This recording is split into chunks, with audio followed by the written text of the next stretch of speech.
Meus amigos e minhas amigas da Oscar Cursos, bem-vindos aqui a mais um encontro do nosso curso de segunda fase. Hoje nós temos a reta final do nosso curso, tanto de ética quanto também do nosso curso de processo civil. Nossa primeira aula hoje vai ser uma revisão geral rápida com vocês, importante sobre os principais pontos do curso de ética. Então, para a gente não perder mais tempo, vamos começar. Primeiro ponto, o que eu quero falar com vocês sobre ética? O que não pode, você não pode deixar de saber? Primeiro, lembra-se, quem é que exerce as atividades jurídicas? Quem pode exercer atividades jurídicas é o estagiário e o advogado. Lembra, o estagiário começa a fazer estágio a partir do quarto ano da faculdade. Então, a partir do quarto ano da faculdade é considerado estágio para efeitos legais. O que mais? E o advogado. O advogado é quem tem a capacidade postulatória, significa que ele pode pleitear em juízo os interesses do seu cliente. Tanto fazer a inicial quanto a contestação, os recursos. E qual é a exceção dessa capacidade postulatória? Nós temos duas exceções. Quais são essas exceções? Primeiro, a regra geral, que é as causas nos juizados especiais cíveis inferiores a 20 salários mínimos. Então, juizados especiais, as deduções podem ser feitas pelo próprio autor e pelo próprio réu, independente de advogado.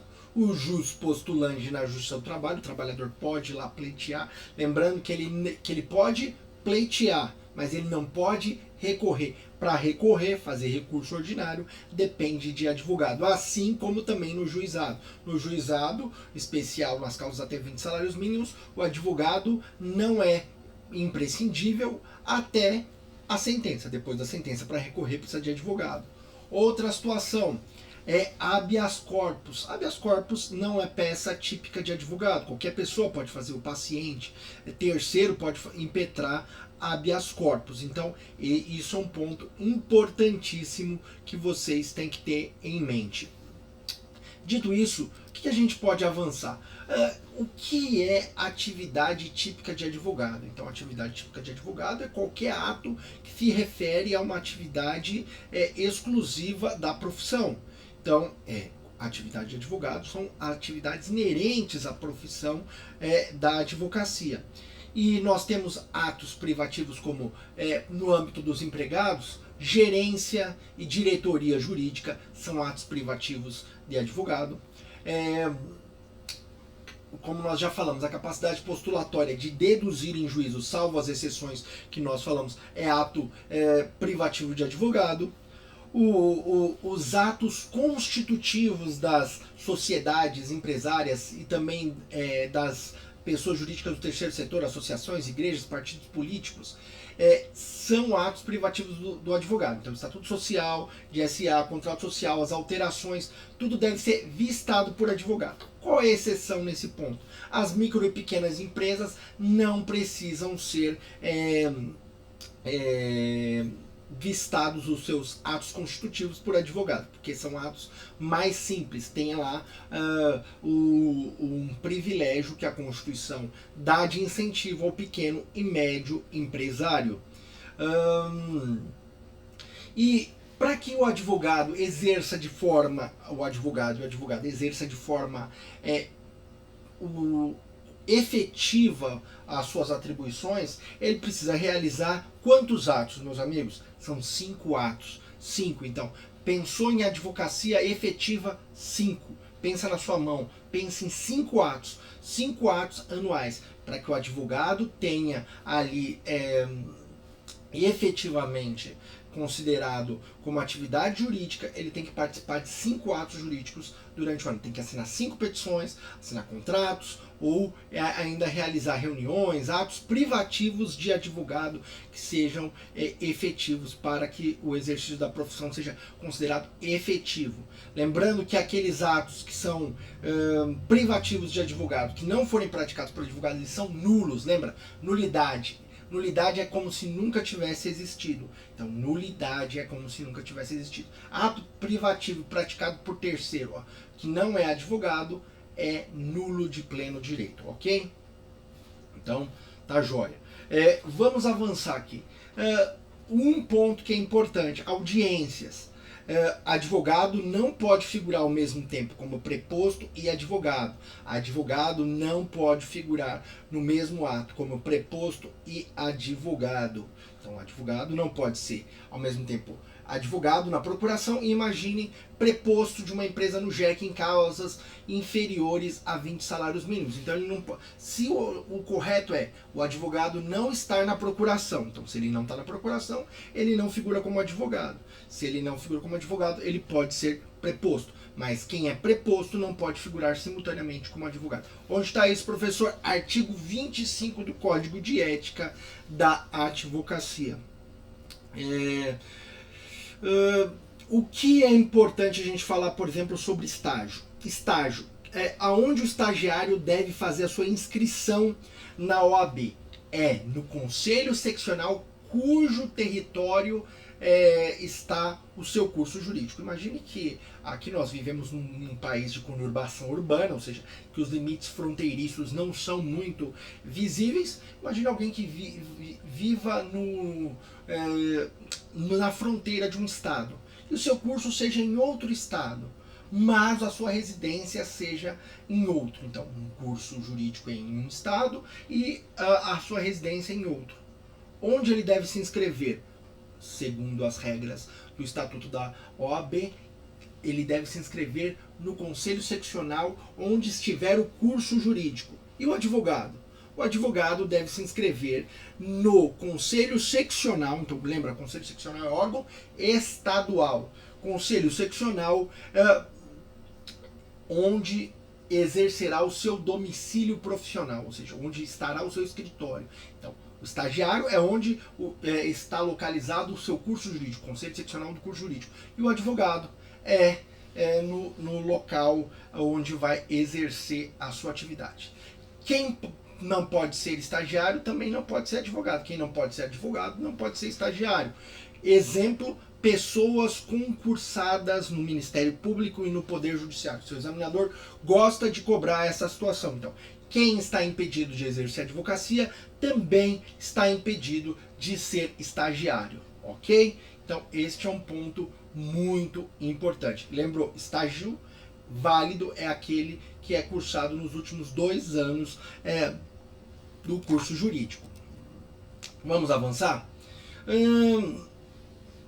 Quais são, então, as regras que o advogado e a advogada se submetem? Então nós temos o Estatuto da Advocacia, o Código de Ética e Disciplina, o Regulamento, o Provimento e os Princípios Morais. Então você precisa lembrar que o advogado, ele, para exercer a atividade, são 5 atos privativos. E as regras e os regulamentos são 5, Código de Ética, Estatuto da Advocacia, Regulamento Geral da Advocacia, Provimento e Princípios Morais. Só lembrar, provimentos e princípios morais, porque o restante provavelmente você vai encontrar alguma referência na sua questão sobre o Regulamento Geral da Advocacia, Código de Ética e Disciplina e o Estatuto da Advocacia.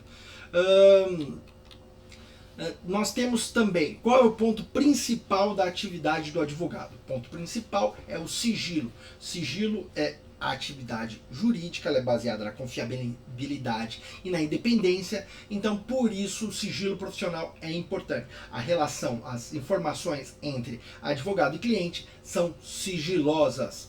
Qual a exceção? Exceção é se o advogado estiver como partícipe de uma relação criminosa. Então, esta é a questão central. Então, a atividade do advogado e do cliente envolve um critério de sigilo profissional inerente à profissão. Que o seu examinador também gosta de cobrar. Questão sobre envolvendo a publicidade. Quais são os princípios que se referem à publicidade do advogado. Então elas têm que ter caráter informativo, discrição e sobriedade. Elas não podem ser destinadas à captação da clientela e não mercantilização da profissão. O que significa mercantilização da profissão? Significa negociação ali, ó, disputa de preços, mercado. Então o objetivo nunca pode ser captação de clientela. Então o advogado nunca pode aparecer na mídia, nunca pode fazer propaganda com o efeito de buscar clientela ou mercantilizar, tornar a advocacia um produto. Não, a advocacia ela tem a ver com honorários, lembra? A retribuição. Honorário significa algo que vem da honra. Então o objetivo tem que ser caráter meramente informativo. Então o advogado, quando vai à mídia, quando vai às redes sociais, quando aparece em algum lugar ou num jornal, ele tem que fazer essa aparição com um caráter informativo, discrição e sobriedade, sem a buscar alcançar ou captar clientela. O que é importante? Lembra que nos cartões profissionais, o que pode constar? O nome do advogado, se ele tiver nome social também, a sociedade dos advogados, número de inscrição da OAB. O que o advogado pode colocar nas suas informações, ali no que ele coloca como forma de publicidade ao elaborar, por exemplo, um texto informativo? Ele pode dizer seus títulos acadêmicos, distinções honoríficas, instituições jurídicas que faz parte e a especialidade que se dedica. Também tem o endereço, o e-mail, o site, o QR Code hoje é permitido, então o QR Code, o QR Code, o logotipo, a fotografia do escritório e o horário de atendimento e também os idiomas que atende. Essas informações são lícitas. Então, se o seu examinador te perguntar quais informações são possíveis conterem do profissional que atua na advocacia, títulos acadêmicos, distinções honoríficas, instituições jurídicas que, por exemplo, leciona, especialidade que se dedica, endereço lá, seja endereço físico, webmail, site e o QR Code, além do logotipo, que é o desenho lá do escritório, o símbolo, e também fotografia do escritório, horário de atendimento e idiomas. O que é vedado? Vedado é publicidade como propaganda em rádio, televisão, cinema. Nós temos que lembrar lá daquela série aquela série americana do Saul, né? Saul, que é advogado no Breaking Bad. Você vai ver lá naquela série do Breaking Bad o advogado fazendo propaganda na televisão. Não, aquilo é proibido no Brasil. No Brasil não pode ter essa situação. Também não pode ter outdoors, painéis luminosos, inscrições em muros, veículos. Não pode ter esse tipo de situação. Qual é o tipo de situação? O advogado pode ter ali uma fachada, escrever o nome da sociedade e a advocacia. É isso que é importante, porque o objetivo é não mercantilizar a profissão. Hoje, é claro, é permitido que o advogado tenha Instagram, Facebook, páginas na web, mas lembre-se, caráter informativo. Não pode ter ali propagandas falando: venha para o meu escritório, que este é o melhor escritório, vamos fazer você vencer. Também lembrando que a atividade jurídica é uma atividade de meio e não de fim. Aquilo que nós dissemos é importante dizer que na fachada do escritório tem que ser uma fachada simples, escrita o nome do escritório, permitida apenas às vezes placas ou painéis luminosos com a inscrição em fachada. Então ali, ó, escrito o nome, pode estar de forma digital e tem que ser discreto. Também não pode estar em vários lugares, não pode estar no prédio do lado de dentro com propaganda, ou ainda também não pode estar nos elevadores. Então é importantíssimo que você tenha em mente que é apenas na fachada que pode estar o nome do advogado. É claro, a identificação do andar, aquilo é uma localização do endereço. Então dentro lá dizer que andar tal escritório, não tem problema nenhum. Como que o advogado exercita a sua profissão em relação ao cliente no âmbito do Poder Judiciário, ou mesmo no âmbito administrativo? Ele atua por meio da procuração. Procuração é um instrumento que materializa um tipo de contrato. Qual é esse tipo de contrato? Um mandato. Um mandato é um contrato em que uma parte, o mandante, outorga poderes para que o mandatário realize serviços ou realize atividades em seu nome. Então, o mandatário ele tem ali recebe poderes do mandante. Nos limites desses poderes ele pode fazer a atuação. O advogado recebe a procuração, que é o instrumento de mandato, com poderes adjudícios, ou seja, com poderes adjudícios, com cláusula adjudícia, que significa que ele pode atuar em juízo ou ainda no âmbito administrativo. A regra geral do estatuto é que o advogado precisa receber esse mandato. Sem o mandato, o advogado não pode atuar. Essa é a regra. E a exceção, professor? A exceção está na ideia de que, para pleitear medida de urgência, o advogado pode atuar sem a procuração. E aí ele pede um prazo. Qual o prazo? 15 dias. 15 dias prorrogáveis por igual período para poder juntar a procuração nos autos. Então, 15 dias é o prazo para que o advogado possa juntar a procuração em juízo no caso de medidas de urgência. A regra é trabalhar juntando procuração. Advogado, ele tem poderes a partir do momento que ele tiver procuração. Exceção, medidas de urgência, prazo 15 dias prorrogáveis por iguais períodos. Além da procuração, a procuração ela admite um tipo de aditamento. O que é aditamento, professor? Aditamento é um acréscimo. Então, se ali na procuração original estabelecer poderes para subestabelecer, então subestabelecer significa agregar a novos advogados, nós teremos a possibilidade de fazer o acréscimo de advogados. Então existem dois tipos de subestabelecimento. Subestabelecimento que agrega advogados, então acrescenta sem tirar os poderes dos anteriores, e aqueles que implicam numa transferência de poderes. Então, um tipo de subestabelecimento acresce advogados. Os advogados anteriores mantêm os poderes e acrescem outros advogados para poderem também atuar nos processos. Esse é o chamado subestabelecimento com reserva de poderes. Significa que aquele advogado que transferiu, que acrescentou outros advogados, transferiu mais poderes, transferiu poderes para aqueles advogados, mantém os poderes. Então, subestabelecimento com reserva significa que o advogado transferiu poderes, acresceu advogados com poderes, porém ele mantém os seus poderes. Nesse caso, não precisa do prévio e inequívoco conhecimento do cliente. Então essa é uma característica.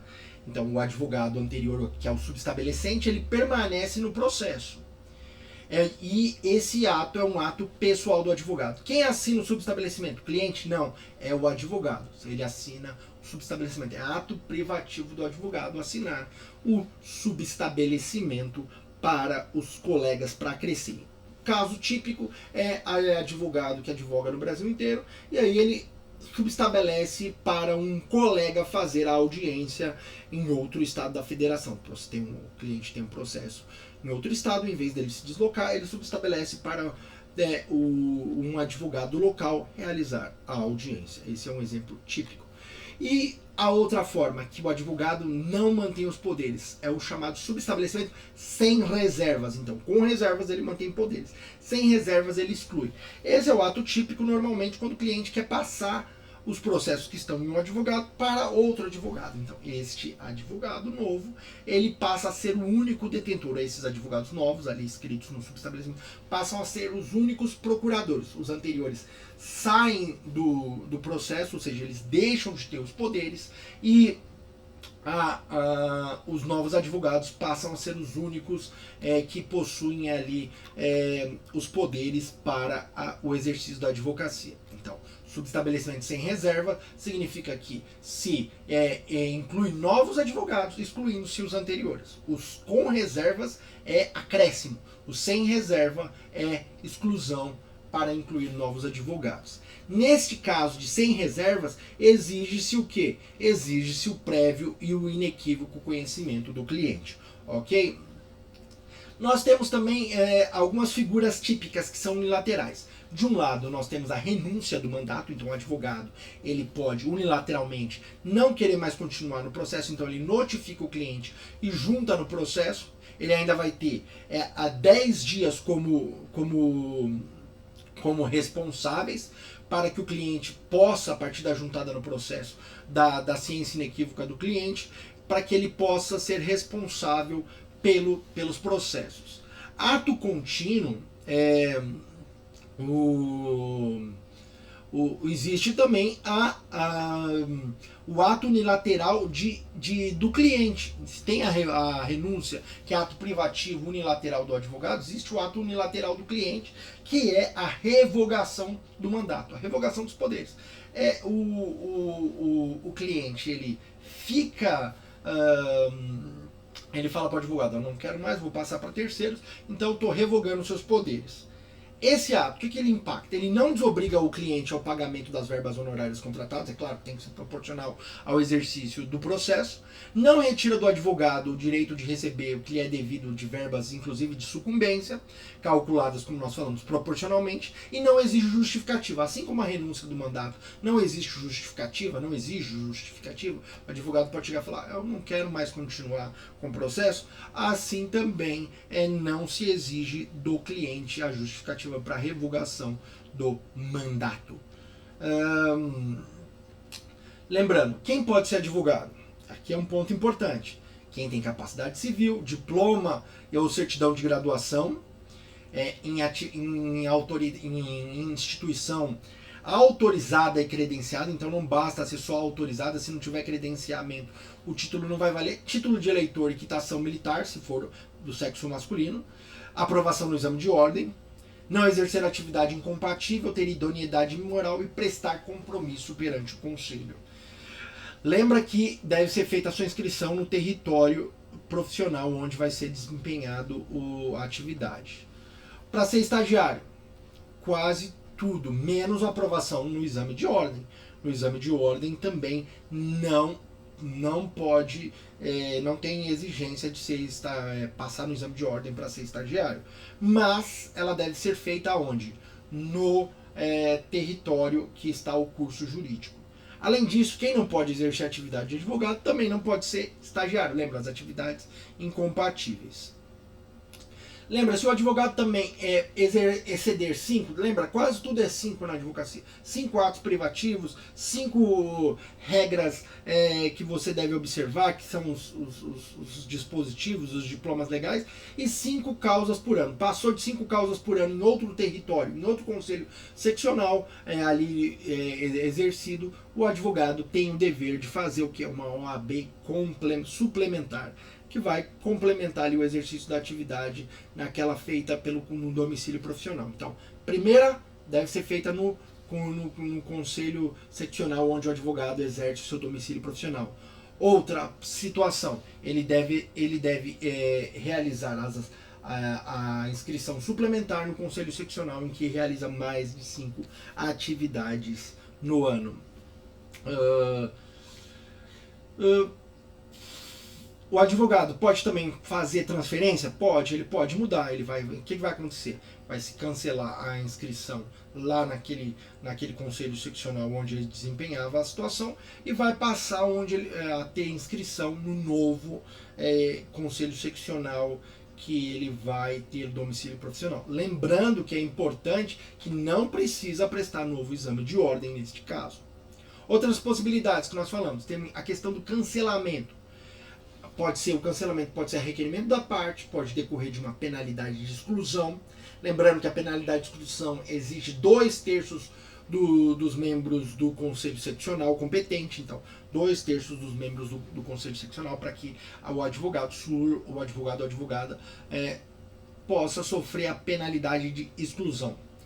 Passar a exercer atividade incompatível com a advocacia e perder qualquer dos requisitos necessários à inscrição, seja a declaração de idoneidade, que também é 2/3 dos membros do conselho seccional, e também no caso de perder a capacidade civil, por exemplo. Então esse é um ponto importante. Falecimento também gera a causa do cancelamento da inscrição do advogado. Outro item que pode ser feito o advogado pode deixar de exercer a profissão temporariamente e mas ele não faz o cancelamento da sua inscrição. Qual é o instituto, professor? Instituto chamado licenciamento de inscrição. O advogado ele requer, o advogado, a advogada requer esse tipo de licenciamento. Ele tem que ser justificado, por exemplo, a pessoa que vai para o exterior, vai viver no exterior temporariamente, fazer lá um curso, ou vai residir temporariamente no exterior, ou alguém que vai passar a exercer temporariamente um cargo de demissão ad nutum, por exemplo, ou vai ser diretor, vai exercer uma atividade incompatível com a advocacia temporariamente, exemplo, alguém que tem um mandato, ou uma doença mental considerável curável. Lembra, curável é depois da alteração do Código Civil, toda a enfermidade, toda a capacidade jurídica e fática, principalmente capacidade de fato, ela é uma incapacidade, que quando se fala incapacidade, ela é relativa, ou seja, sempre se pode pensar na possibilidade da cura. Então, esse licenciamento da profissão não impede ali que depois a parte retorne ao exercício da advocacia, ele é temporário. Nós lembramos que nós temos dois tipos de sociedades de advogado, que é um ponto principal. Nós temos a sociedade plural, então tem mais de um advogado, normalmente é o nome do advogado, nomes dos advogados que compõem a sociedade, e a sociedade unipessoal, que ali tem o nome do advogado e termina com sociedade individual de advogados. Esse é um ponto aí importante. Onde é feito o registro? No conselho seccional da base territorial que tiver a sede. Lembrando que não é admissível filial no mesmo conselho seccional. Então só pode ter advogado, advogada, só pode ter um único escritório dentro do conselho seccional. Então no âmbito do estado só pode ter um escritório. Filial diz respeito a outros estados. E a responsabilidade da sociedade, ela sempre é uma responsabilidade, muitas vezes, objetiva. Mas a responsabilidade do advogado sócio, ela é ilimitada perante os clientes. Então, a responsabilidade perante o cliente, ela é ilimitada. Mas tem um ponto benéfico. A responsabilidade pessoal do advogado exige dolo ou culpa. Então, ela é uma responsabilidade subjetiva. E se o advogado foi empregado, meus amigos? Como funciona a situação? Advogado empregado, ele também tem a mesma situação do advogado autônomo ou que é sócio de uma sociedade de advogados. Ele tem responsabilidade técnica, independência, e a sua jornada é de 4 horas, limitadas a 20 horas semanais, ressalvado o caso de convenção coletiva e também dedicação exclusiva. Dedicação exclusiva é 8 horas. Advogado que tem dedicação exclusiva pode advogar para terceiros? A resposta é não. Advogado que tem dedicação exclusiva não, sob pena de justa causa. E se exceder as 8 horas diárias? No caso do advogado que tem dedicação exclusiva, ou aquele que não tem dedicação exclusiva, exceder as 4 horas diárias, hora extra de 100%. Qual é o horário noturno do advogado? O horário noturno do advogado vai das 20 horas até as 5 da manhã. Então, das 20 horas às 5 da manhã é o horário do advogado. Não se confunde com o horário noturno da CLT, lá, que é das 10 às 5. No advogado, no caso do advogado, é das 8 horas às 5 da manhã. E tem um adicional de 25%. Ok, meus amigos? Importante a gente lembrar que o advogado também só pode ser preso, em regra, se ele tiver no exercício da profissão, se for crime inafiançável. Ele também não exerce injúria e difamação no exercício da profissão. Isso é um ponto fundamental. E ele tem que ficar detido na sala do Estado-Maior, sob pena de habeas corpus. Lembra, uma questão para a advogada gestante. A advogada gestante, se ela for a única advogada no processo e ela comunicar o cliente, comunicar não significa ter a autorização do cliente, ela terá ali os seus prazos processuais suspensos. Lembrou, meus amigos? E não esquecer de analisar então as incompatibilidades, lembrar da incompatibilidade, um ponto que é central lá, quem é incompatível? Chefe do Poder Executivo, membros da mesa do Legislativo. Se a pessoa for só pessoa do Legislativo, vereador, deputado, senador, ele está o quê? Ele tem o quê? Ele tem incompatibilidade? Não, ele tem impedimento. Ele tem o quê? Impedimento. Ele está impedido de exercer a advocacia.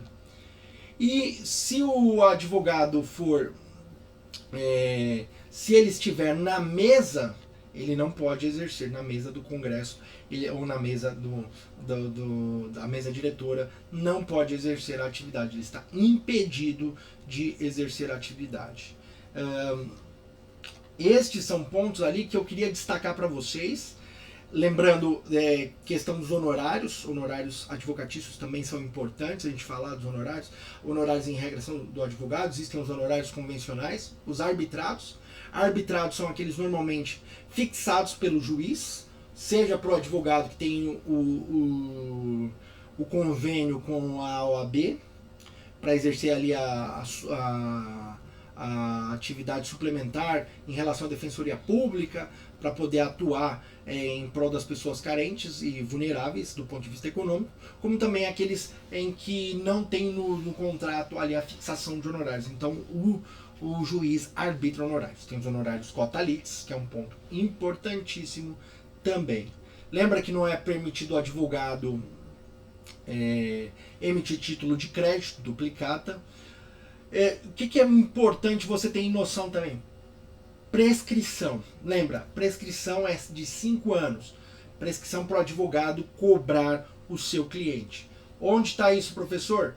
Lá no estatuto você vai ver que o advogado tem 5 anos para cobrar o cliente do vencimento do contrato, do trânsito em julgado da decisão, da ultimação do serviço extrajudicial, da desistência ou da transação e da renúncia ou da revogação do mandato. Lembrando, infrações. Quais são as penas que a gente tem de infrações? Censuras, que podem ser convertidas em advertência, que aí não vai para o prontuário, a censura vai para o prontuário. A censura é a menor das punições. Suspensão, então normalmente se houver atividades reiteradas aqui, ou atos incompatíveis com o próprio exercício da advocacia, a suspensão. Temos a pena de exclusão e a pena de multa. Lembra, a suspensão ela é ali atos que podem se realizar contrários à lei, questões que envolvem fraude, atividade desonesta. E a exclusão? Exclusão tem quatro tipos ideais. Quais são esses tipos?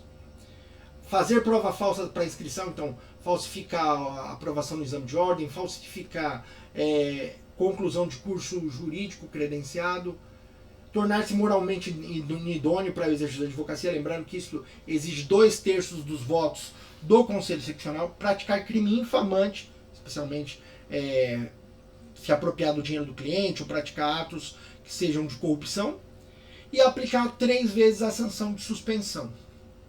Também, além disso, é possível a aplicação cumulativa das penas de censura e suspensão com multa. Lembra, sanção de censura e suspensão podem ter ao acréscimo da multa. E também, lembrando que depois que o advogado passou pela exclusão, depois se ele realizou um ato que não é considerado crime, ele pode se reabilitar em 1 ano a partir do cumprimento da sanção. Ele volta a ter a primariedade. Seja o advogado que teve a suspensão, censura, ou ainda a exclusão, ele pode pedir a reabilitação. Se ele praticou crime, aí a reabilitação depende da reabilitação penal também.